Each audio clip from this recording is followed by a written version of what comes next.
The cargo station floated in the darkness of space like a small city made of metal and light.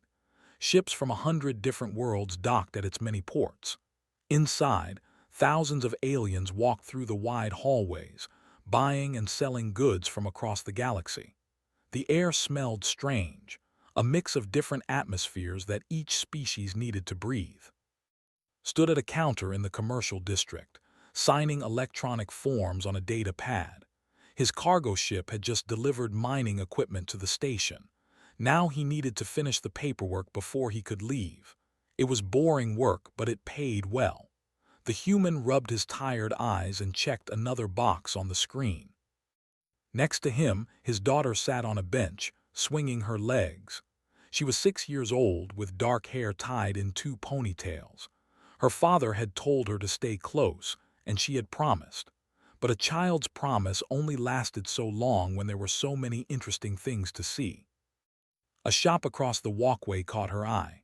Strange crystals hung in the window, glowing with soft colors: blue, green, purple.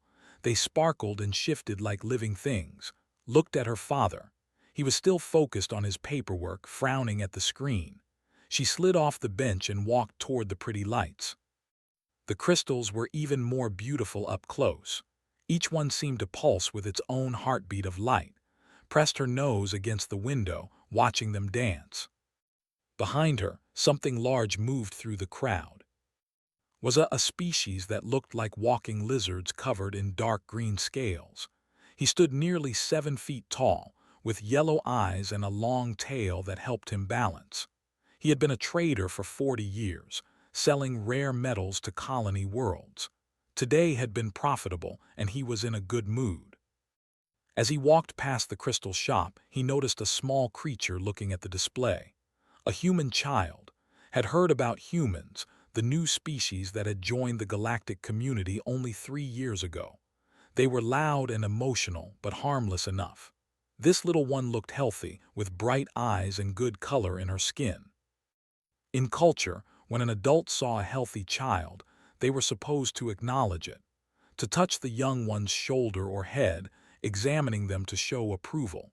It was an ancient custom, a way of saying that the whole community invested in the next generation.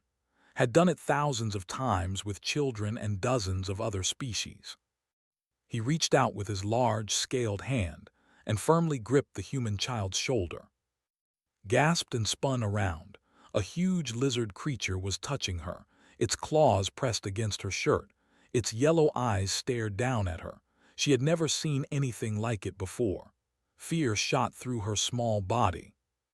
She screamed. The sound cut through the noise of the busy station, like a knife through cloth. His head snapped up from his paperwork.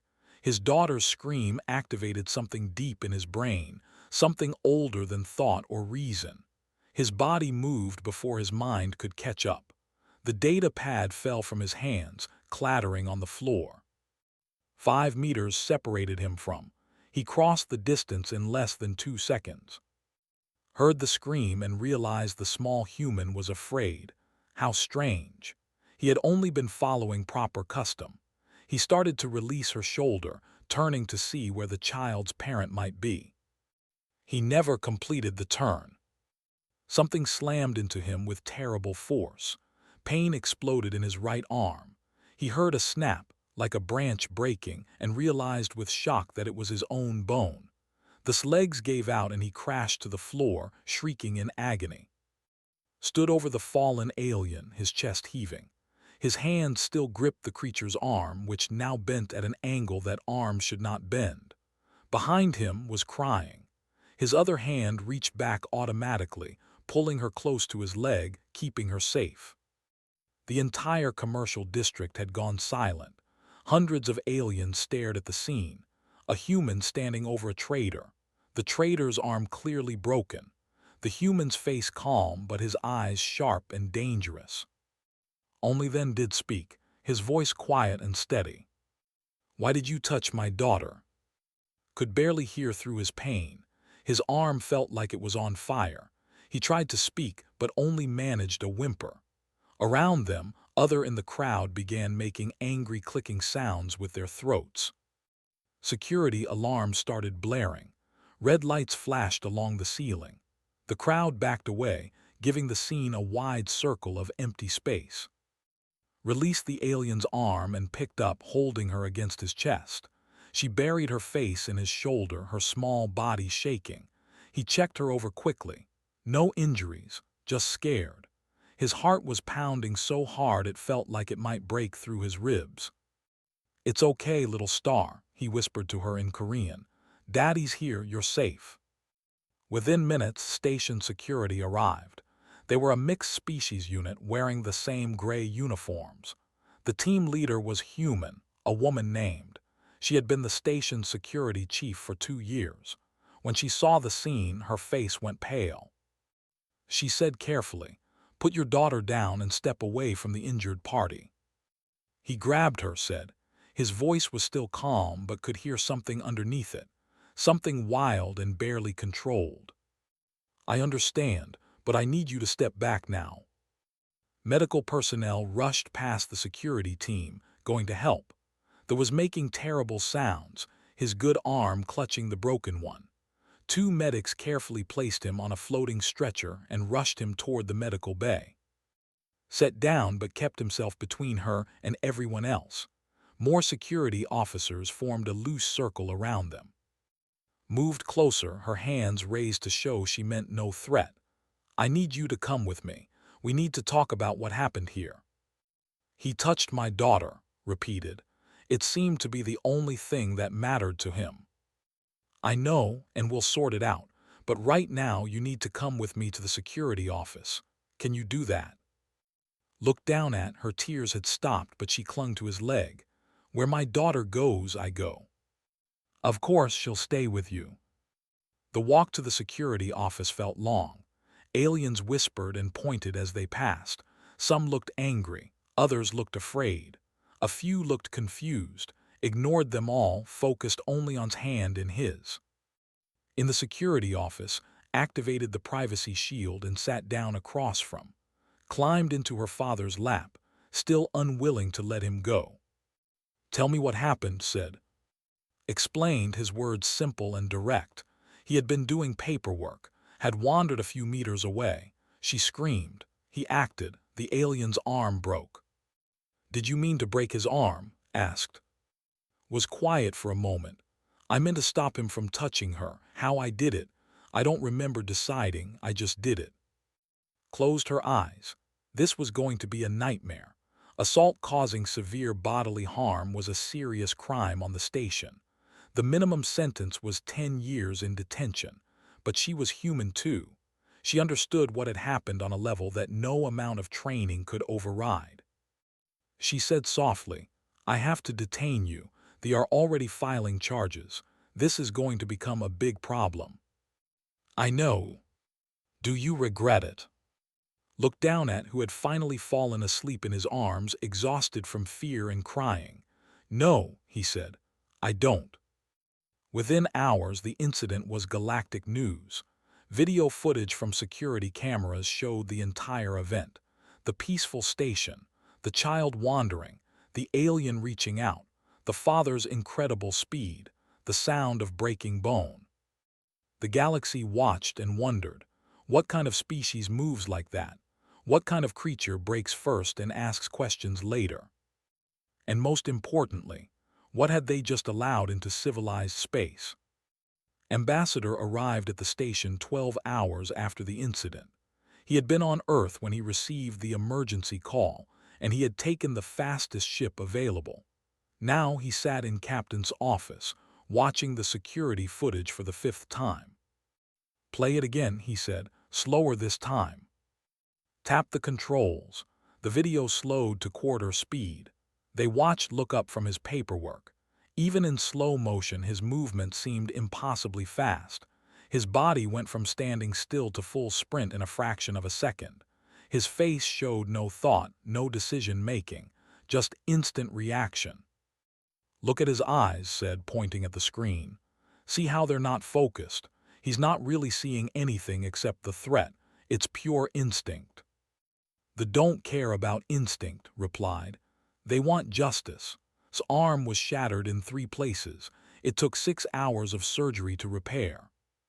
Rubbed his face tiredly. What's legal situation?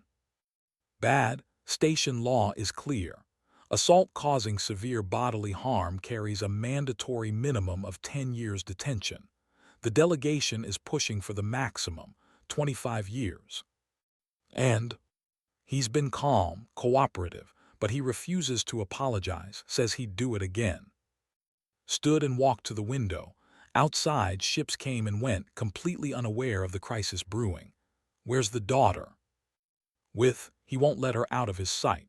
We've given them a family detention room instead of a cell. Can I see him? Of course, you're his legal representative. The family detention room was small but comfortable. Sat on a bed, his back against the wall. Slept beside him, her head on his lap. He looked up when entered. Ambassador, said quietly, careful not to wake his daughter. Just is fine. The ambassador pulled up a chair. How are you holding up? I'm okay, has nightmares. She wakes up crying. Nodded. I've seen the footage. I've also seen the medical reports on you from that moment. Medical reports. Station sensors monitor everyone's health for safety reasons. Your body during those 2 seconds. Your heart rate went to 240 beats per minute. Your adrenaline levels were high enough to kill most species.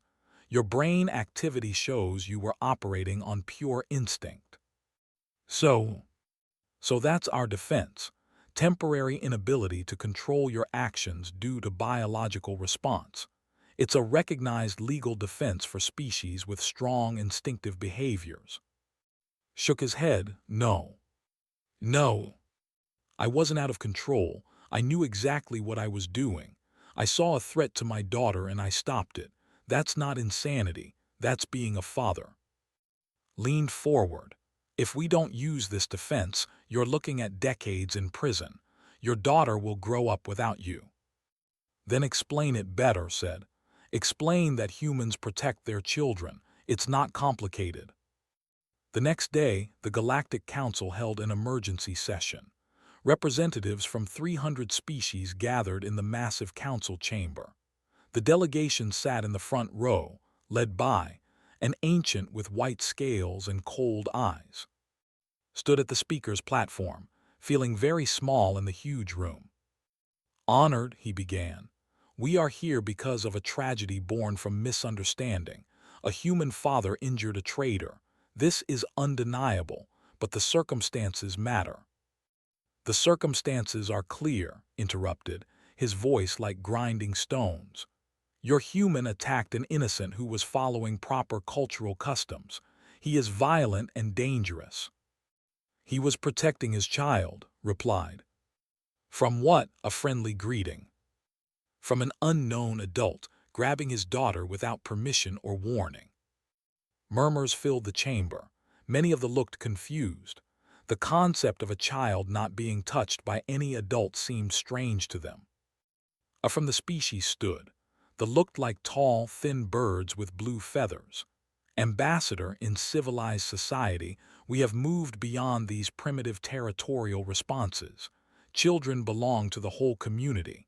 Any adult may guide or assess them. That's not how humans work, said. Our children are vulnerable for many years. On Earth, our home world, there were many predators, large, dangerous animals that would hunt our young.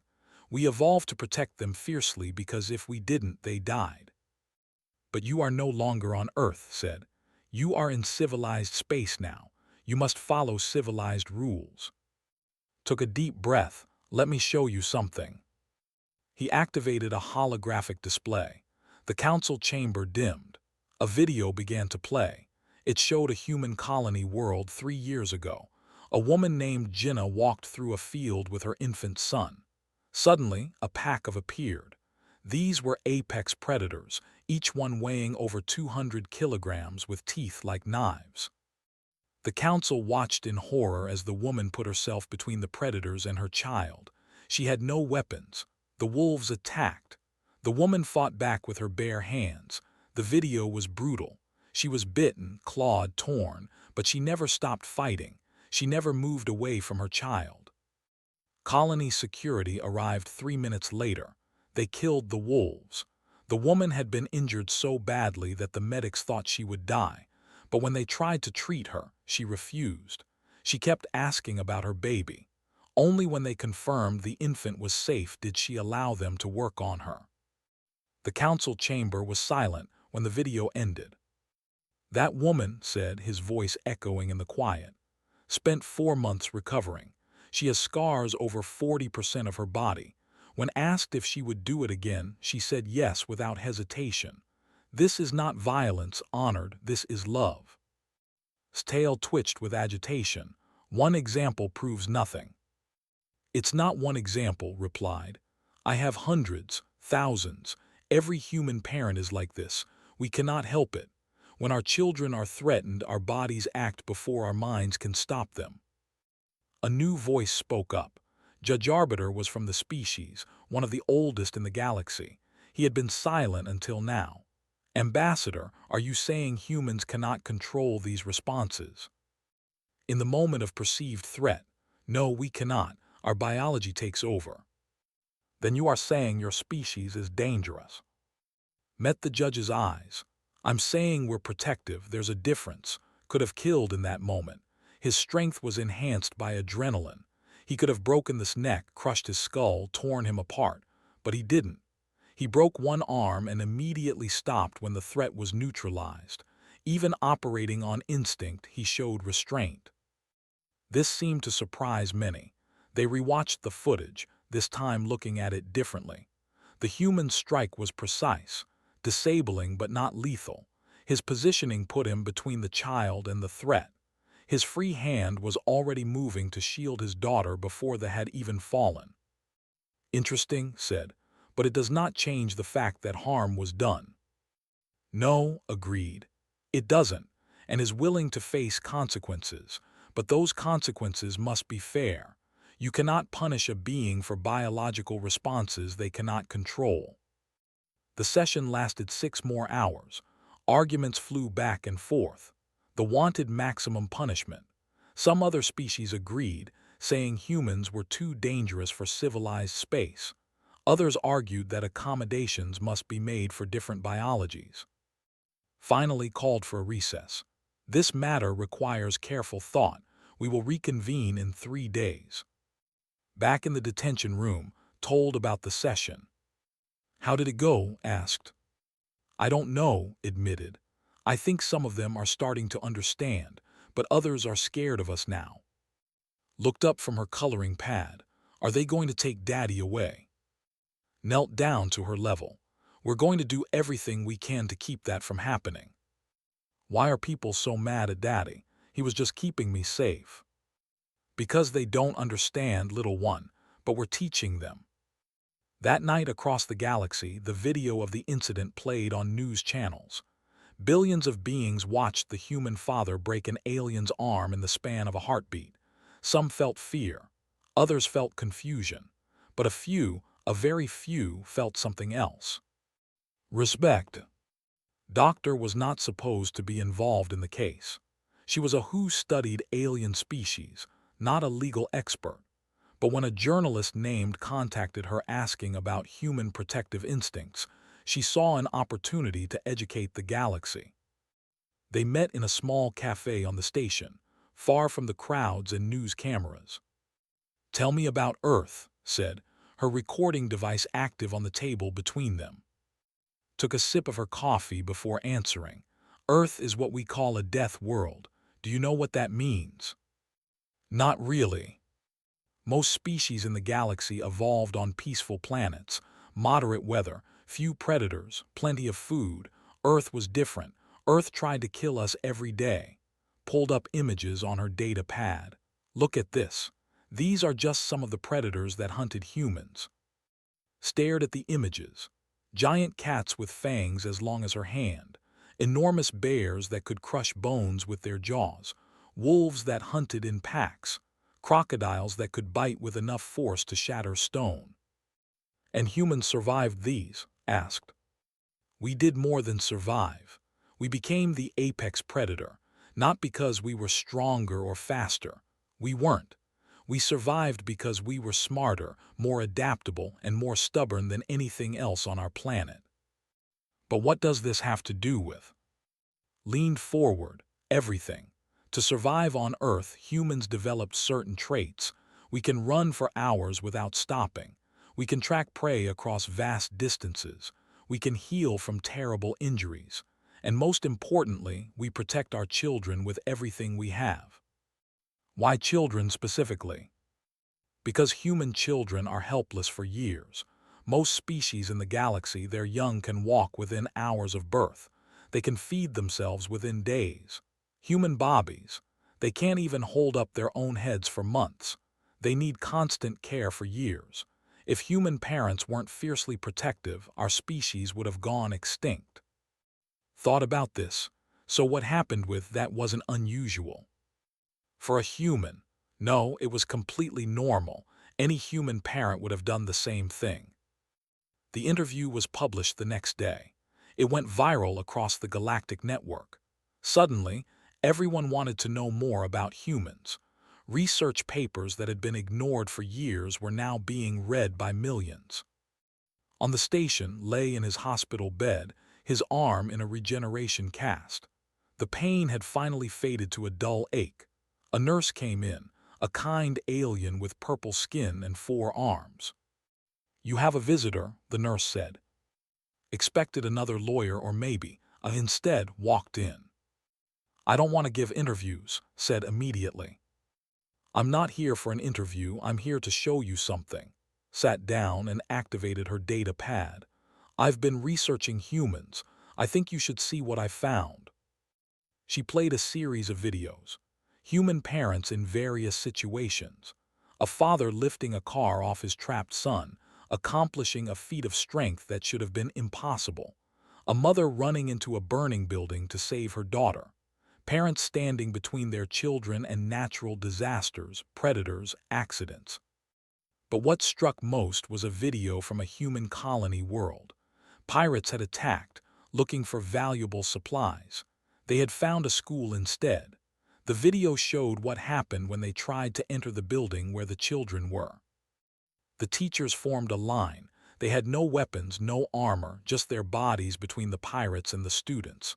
The pirates had guns. They started shooting. The teachers fell one by one. But even wounded, even dying, they didn't move. They stayed in place, protecting the children behind them. Colony security arrived in time to save most of the students. But 6 teachers died that day. When asked why they didn't run, the survivors all said the same thing. They were our kids. His hands trembled as the video ended. They died for children that weren't even their own offspring. "Yes," said, "humans extend their protective instinct beyond blood relations. If they care about you, they will protect you. It's just how they're built." "I didn't know," whispered. "I thought I was being polite. I thought I was showing respect." "You were, by standards," but saw a stranger grabbing his daughter. His body reacted before his mind could understand what was happening. Looked at his broken arm. "I have been angry about this. I wanted him punished severely, but now," he paused, "now I'm not sure what I want." Across the station, in a secure conference room, military analysts from several species watched the same footage of response, but with different eyes. "Frame by frame," demanded General, a species known for their tactical brilliance. "Show me exactly how fast he moved." The technician slowed the video to show individual frames. From standing still to full combat readiness in 0.6 seconds. From 5 meters away to impact in 1.8 seconds. Strike delivered with enough force to break bone in 0.2 seconds. "And his physiology during this?" asked. A medical officer pulled up the data. Heart rate tripled. Adrenaline levels increased by 400%. Oxygen intake doubled. Muscle response time decreased by 60%. Pain receptors essentially shut down. And this is the interesting part. His brain activity shows he wasn't consciously thinking. This was pure instinctive action. Another general, this one from a species that looked like walking stones, spoke up. Are all humans capable of this? According to the research, yes. When protecting offspring or loved ones, humans can access what they call hysterical strength. They become much stronger and faster than their baseline. How much stronger? Reports vary. Some cases show strength increases of 200% or more. There's a documented case of a human mother lifting a ground vehicle that weighed over 2,000 kilograms. Normally, she couldn't lift even 200. The room fell silent as the implications sank in. Humans have been in the galaxy for 3 years, said slowly. We welcome them as curious but harmless explorers. What are we actually dealing with? Back in the detention room, sat with reading her a story. There was a knock on the door. Captain entered, followed by Doctor. This is Doctor. She's been helping explain human biology to the Council, said. Smiled gently. I hope you don't mind. I've been using your case as an example. An example of what? Asked. Of humanity, of what makes us different from other species. She sat down. Do you remember what you were thinking when you saw touching? Thought back, I don't think I was thinking anything, I just acted. Exactly. Your conscious mind wasn't involved. Your body saw a threat and responded automatically. This is what I've been trying to explain to the Council. Will it help? I don't know. Some are starting to understand. Others are more afraid of humans now. Looked up from her coloring. Why are people afraid of humans? Knelt down to the child's level. Because we're different, little one. We come from a world that was much more dangerous than most planets. It made us tough, strong, protective. Some people don't understand that. But Daddy isn't scary, he's nice. I know he is, and we're trying to help everyone else see that too. That evening, a special broadcast aired across the Galactic Network. It was a panel discussion featuring Doctor, several alien biologists, and a few human psychologists. The topic: understanding human protective instincts. One of the alien biologists, a floating jellyfish-like creature, asked the key question. If humans are so protective, doesn't that make them dangerous to other species? A human psychologist named Bora answered. Dangerous to threats, yes. But here's what you need to understand. Humans define family very broadly. We extend our protective instinct to friends, colleagues, even strangers we've just met. There are countless examples of humans risking or sacrificing their lives to save beings from other species. Can you give an example? The mining disaster 4 years ago. A deep space mining station suffered a catastrophic failure. 73 miners were trapped, 17 different species. The rescue team that volunteered to go in, knowing they probably wouldn't make it out, 12 humans. They saved 61 miners. 8 of the human rescuers died in the process. The panel went quiet. They died for aliens they didn't even know, the jellyfish asked. Yes, because once a human decides you're worth protecting, your species doesn't matter. Only your life matters. In homes across the galaxy, beings watched and began to reconsider what they thought they knew about humanity. These newcomers to civilized space were more complex than anyone had realized. And in a hospital room on the station made a decision. Tomorrow he would speak to the council, and what he said might change everything. The council chamber was packed, every seat filled, every gallery overflowing with beings who wanted to witness the verdict. The case had become the most talked about event in recent galactic history. Some called it a test of justice. Others called it a test of whether humans belonged in civilized space. Sat in the defendant's area, wearing simple clothes. Sat within the family section, holding a small stuffed animal. The girl had insisted on being there, and after much debate, the court had allowed it. Judge Arbiter entered, his ancient form moving slowly to the high bench. The looked even older than usual, as if the weight of this decision had aged him. He settled into his seat and looked out over the assembly. We are here to render judgment in the matter of human accused of assault causing severe bodily harm to, announced, his voice carrying through the chamber. Before we proceed to verdict, there is an unexpected development. Has requested to address this court. Murmurs of surprise rippled through the crowd. Looked angry, his tail lashing back and forth. This was not part of the plan. Stood from his seat in the gallery. His right arm was still in a brace, healing but functional. He walked slowly to the witness platform, his movements careful. "Honored," he began, his voice uncertain. "3 days ago I was certain of what I wanted. I wanted this human punished for what he did to me. I wanted justice. But I have spent these days learning about humans, and now I am less certain." Stood abruptly. "You do not need to do this." "Yes, I do," replied. "Please let me speak." Nodded. "Continue." "I have watched videos of human parents protecting their young. I have read research papers about human biology. I have learned about their world, their evolution, their history." Paused, gathering his thoughts. "When I reached for the human child, I was following custom. I meant to show respect and approval. In my mind, I was being kind." He turned to look at. "But I now understand that in your mind, I was a monster reaching for your daughter, a predator taking your child. And you did what any human parent would do. You stopped me." "This does not excuse violence," interjected. "No, it does not," agreed. "But it explains it. There is a difference between a being who commits violence for pleasure or profit and a being who acts to protect. Is the latter." "What are you saying?" asked. Took a deep breath. "I am saying that I do not wish maximum punishment for this human. He broke my arm. Yes, it hurt. Yes. But he was protecting his child from what he perceived as a threat.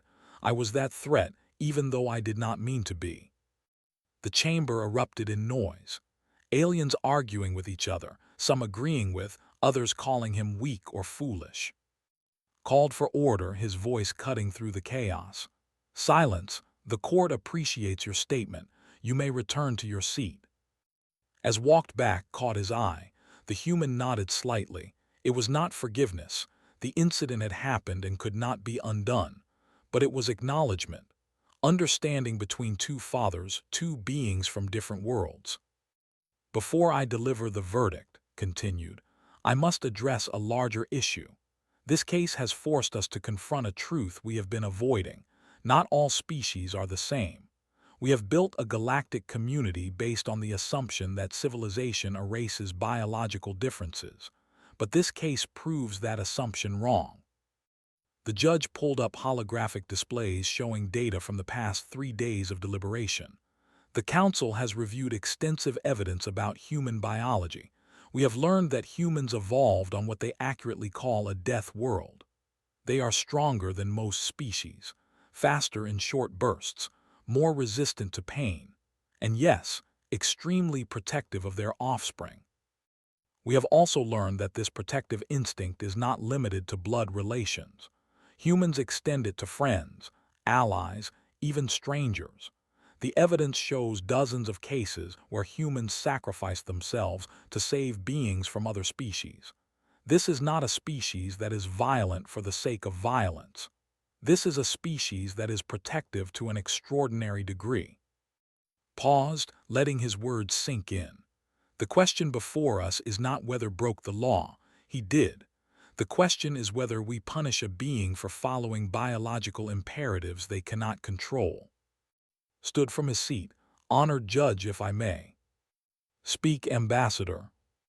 "I want to present one more piece of evidence." Activated a video.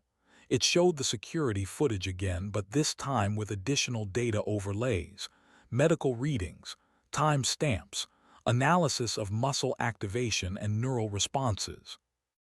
"Look at this," pointed.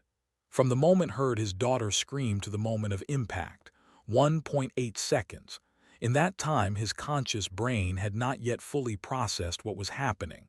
The neural signals show that his body moved before his mind understood the situation. This was not a choice. This was automatic response." He changed the display to show the moment of impact.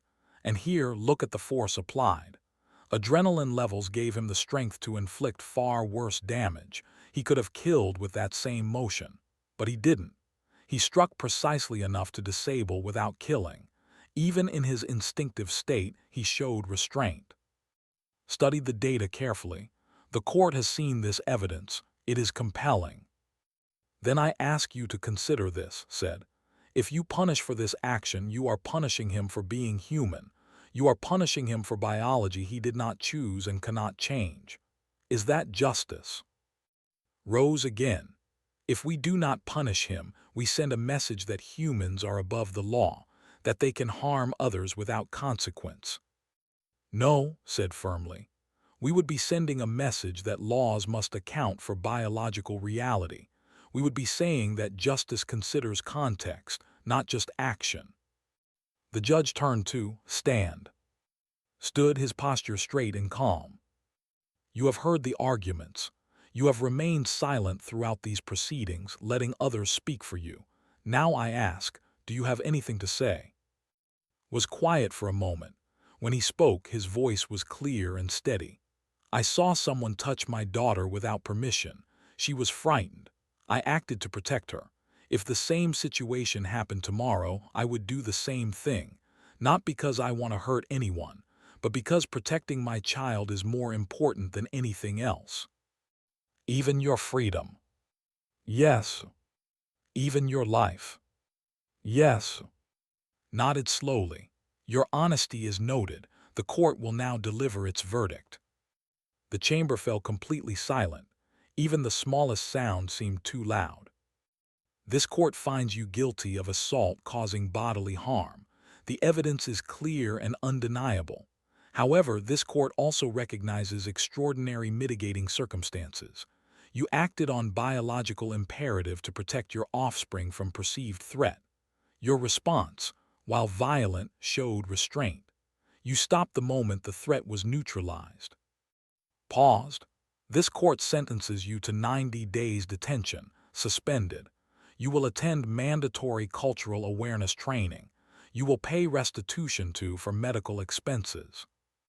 Gasps echoed through the chamber. 90 days suspended meant would not serve any time in prison if he completed the training and stayed out of trouble. Furthermore, continued, his voice growing stronger, this court recommends that the Galactic Council implement new regulations. Henceforth, all species with strong protective parent-offspring bonds shall be granted legal protection when acting to defend their young from perceived threats. A being's offspring shall not be touched without explicit parental permission. The chamber exploded into argument. Some cheered, others protested loudly, looked furious, but he remained seated. This session is adjourned, declared, striking his gavel. In the aftermath, as guards led to sign paperwork, he walked past. They stopped him. I am sorry, said quietly. I did not understand your customs. I am sorry I hurt you, replied. I wish there had been another way. Perhaps there will be in the future. Perhaps our people can learn from this.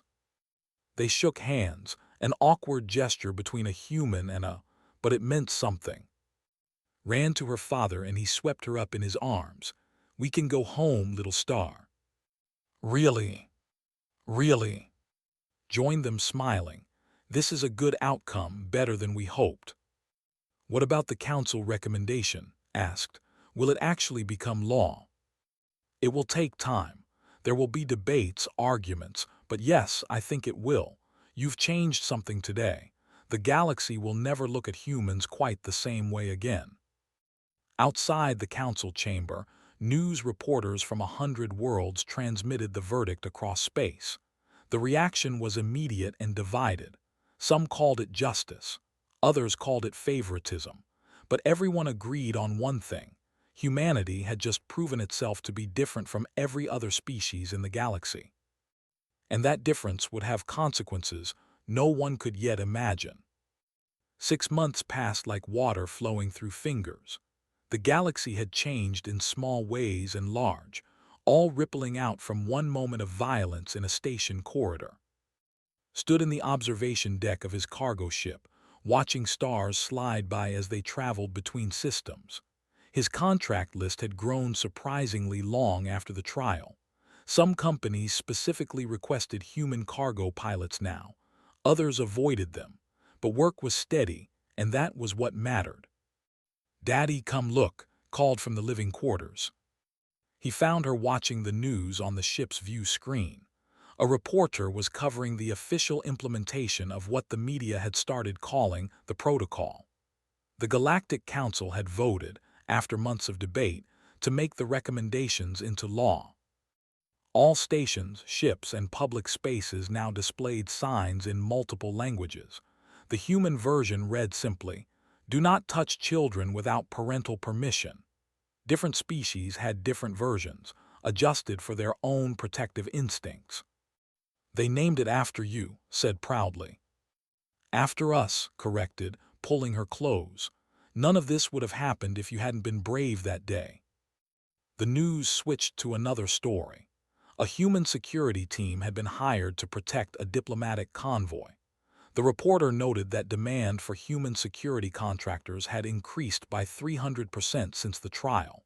Apparently, the galaxy had decided that beings who would break bones to protect children might be useful for protecting other things too. Turned off the screen. "Time for bed, little star. Can we visit the station again soon? I want to see that lizard man." And yes, we're scheduled to dock there next week. Across the galaxy on that same station, sat in his shop organizing shipments of rare minerals. His arm had healed completely, though it still ached when the station's artificial weather turned cold. He had learned to accept it as a reminder, not of violence, but of understanding. The door chimed. A human woman entered holding a small child by the hand. She looked nervous. "Can I help you?" asked, keeping his distance. I heard you speak at the council, after the trial, about understanding different customs." The woman hesitated. "My daughter is interested in crystals. You sell them, right? But I wanted to ask permission first, before we looked around." Felt something warm in his chest. "Of course. Please look at anything you like, and if your daughter has questions I will be happy to answer them, from a respectful distance." The woman smiled, relieved. "Thank you, that means a lot." As they browsed, watched the child's wonder at the glowing crystals. He had thought about his daughter often these past months. How small she had been, how frightened. He understood now why the father had reacted so violently. Not agreed with it, perhaps, but understood it. The human family bought 2 small crystals and left happy, marked it as a good day. On Earth, in a government building where human representatives met to discuss galactic affairs, Ambassador sat across from the Secretary of Galactic Relations. Her name was, and she looked tired. "The reports keep coming in," said, sliding a data pad across the desk. 17 incidents in the past month. Human parents reacting aggressively when aliens approach their children. No major injuries yet, but tensions are building. "Are the signs not working?" asked. "They're working, but some species see them as insulting. They think we're calling them dangerous. We're calling ourselves protective. There's a difference." Rubbed her temples. 3 colony worlds have reported discrimination. Alien businesses refusing to serve humans because they're unpredictable and violent. Have you seen the flip side? Human security contractors are in huge demand. Mixed-species stations are safer because everyone knows humans will respond to threats. Colony worlds with human populations report lower crime rates. Because criminals are afraid of us. Is that a bad thing? Didn't answer right away. Finally, she said, "I don't know, are we becoming the galaxy's guard dogs, or its monsters? We're becoming what we've always been, protectors. The galaxy just didn't know it before." In a military academy on one of the core worlds, a class of cadets studied the security footage from the station incident. Their instructor, a seasoned officer from a species that resembled armored beetles, froze the video at the moment of impact. "Note the human's efficiency," the instructor said. "Single strike, maximum effect, immediate assessment of threat level. This was not rage. This was tactical response operating on instinct. A cadet raised a claw. Instructor, are humans really as dangerous as the reports suggest? Dangerous? Yes, but directed danger. A human defending something they care about is one of the most formidable forces in the galaxy, but a human with nothing to protect, just another spacer trying to get by. The instructor played another video, this one showing human peacekeepers helping rebuild a colony after a natural disaster. They're not warriors by preference, they're protectors by nature. Learn the difference. It might save your life someday. Back on the station where it all began, Captain walked through the commercial district on her regular patrol. She noticed more humans than before. The station had always been diverse, but human presence had increased steadily since the trial. She also noticed something else, aliens giving human families more space, not out of rudeness but caution. Respect, even. A mother with her child saw a human father with his son. She caught the human's eye and nodded, one parent to another. He nodded back. Small moments like this happened every day now. The galaxy was learning. Stopped by the crystal shop, where was helping a young choose a gift. Captain greeted her, "How are things?" "Quiet, which is good." She lowered her voice. "I heard you've been speaking to parent groups, teaching them about human customs." "Someone should, the signs help, but understanding is better." He finished with his customer and turned to, "I think about that day often, how quickly everything happened, how much pain came from simple ignorance. Do you regret testifying at the trial, supporting a lighter sentence?" "No, did what any father should do, protect his child. My species has forgotten that instinct. We raise our young communally without strong bonds. Maybe that's why we're weaker than we once were." Looked at his arm. This was a cheap price for wisdom. 3 weeks later, ship docked at the station. Bounced with excitement as they walked through the now familiar corridors. They had an appointment. Waited at his shop, nervous despite himself. When the human family arrived, he knelt down slowly, carefully, making himself smaller and less threatening. "Hello," he said gently. The girl hid behind her father's leg for a moment, then peeked out. "Hi. I brought something for you, a gift, to apologize for scaring you." He held out a small box. Inside was a crystal that shifted colors in the light, from blue to green to purple.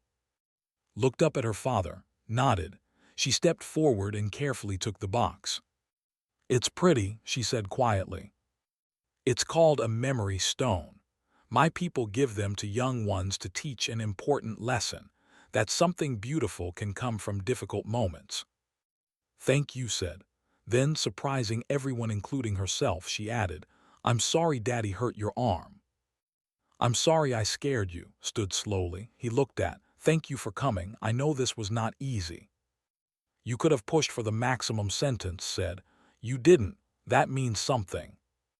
They talked for a while, two fathers from different worlds finding common ground. When the family left, felt lighter than he had in months. That evening, as tucked into bed on the ship, she held up her crystal to the light. "The lizard man is nice," she said. "His name is, and yes, he is." "Are all aliens nice?" "Most are, they're just different from us. They don't always understand how we think or feel, just like we don't always understand them. But you'll always keep me safe." Kissed her forehead. "Always, little star, that's what parents do."